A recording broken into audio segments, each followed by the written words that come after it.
मैं अफसाना क्यों कर लिखता हूँ। सादत हसन मंटो। मुझसे कहा गया है कि मैं ये बताऊं कि मैं अफसाना क्यों कर लिखता हूँ। ये क्यों कर मेरी समझ में नहीं आया।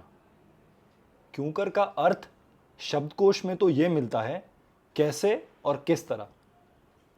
अब मैं आपको क्या बताऊं कि मैं अफसाना क्यों कर लिखता हूँ। ये बड़ी उलझन की बात है।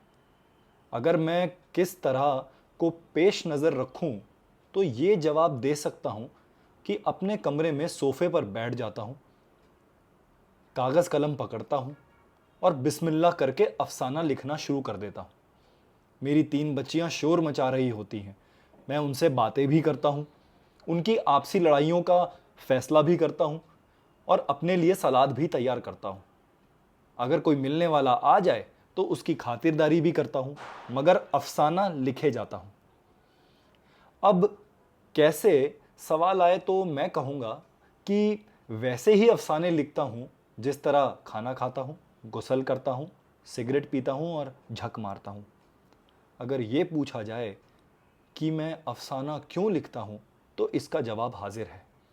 मैं अफसाना अव्वल तो इसलिए लिखता हूँ कि मुझे अफसाना लिखने की शराब की तरह लत पड़ी हुई है। मैं अफसाना ना लिखूं तो मुझे ऐसा महसूस होता है कि मैंने कपड़े नहीं पहने, या मैंने गुसल नहीं किया, या मैंने शराब नहीं पी। मैं अफसाना नहीं लिखता, हकीकत यह है कि अफसाना मुझे लिखता है। मैं बहुत कम पढ़ा लिखा हूं। यूं तो मैंने 20 से ऊपर किताबें लिखी हैं, लेकिन मुझे कभी कभी हैरत होती है कि ये कौन है जिसने इस कदर अच्छे अफसाने लिखे हैं जिन पर आए दिन मुकदमे चलते रहते हैं। जब कलम मेरे हाथ में ना हो तो मैं सिर्फ सादत हसन होता हूं, जिसे उर्दू आती है ना फारसी, ना अंग्रेजी, ना फ्रांसीसी। अफसाना मेरे दिमाग में नहीं, जेब में होता है, जिसकी मुझे कोई खबर नहीं होती। मैं अपने दिमाग पर जोर देता हूं कि कोई अफसाना निकल आए। कहानीकार बनने की भी बहुत कोशिश करता हूं, सिगरेट फूकता रहता हूं, मगर अफसाना दिमाग से बाहर निकलता ही नहीं। आखिर थक हार कर बांझ औरत की तरह लेट जाता हूं। अनलिखे अफसाने के दाम पेशगी वसूल कर चुका हूं, इसलिए बड़ी कोफ्त होती है। करवटें बदलता हूं, उठकर अपनी चिड़ियों को दाने डालता हूं, बच्चों को झूला झुलाता हूं, घर का कूड़ा करकट साफ करता हूं।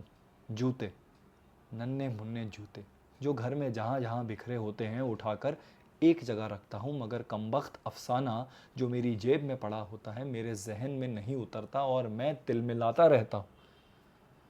बहुत ज़्यादा कोफ्त होती है तो बाथरूम चला जाता हूँ, मगर वहाँ से भी कुछ हासिल नहीं होता। सुना है कि हर बड़ा आदमी गुसल खाने में सोचता है, मगर मुझे तजुर्बे से यह मालूम हुआ है कि मैं बड़ा आदमी नहीं हूँ, इसलिए कि मैं गुसल खाने में नहीं सोच सकता। लेकिन हैरत है कि फिर भी मैं हिंदुस्तान और पाकिस्तान का बहुत बड़ा कहानीकार हूँ। मैं यही कह सकता हूँ कि या तो यह मेरे आलोचकों की खुशफहमी है, या मैं उनकी आंखों में धूल झोंक रहा हूँ, उन पर कोई जादू कर रहा हूँ। माफ़ कीजिएगा, मैं गुसल खाने में चला गया। किस्सा ये है कि मैं खुदा को हाजिर नाजिर रख कर कहता हूँ कि मुझे इस बारे में कोई इल्म नहीं कि मैं अफसाना क्यों कर लिखता हूँ और कैसे लिखता हूँ।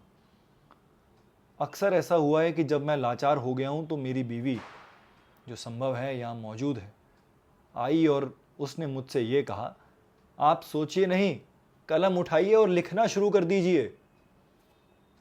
मैं इसके कहने पर कलम या पेंसिल उठाता हूँ और लिखना शुरू कर देता हूँ। दिमाग बिल्कुल खाली होता है, लेकिन जेब भरी होती। खुद ब खुद कोई अफसाना उछल कर बाहर आ जाता है।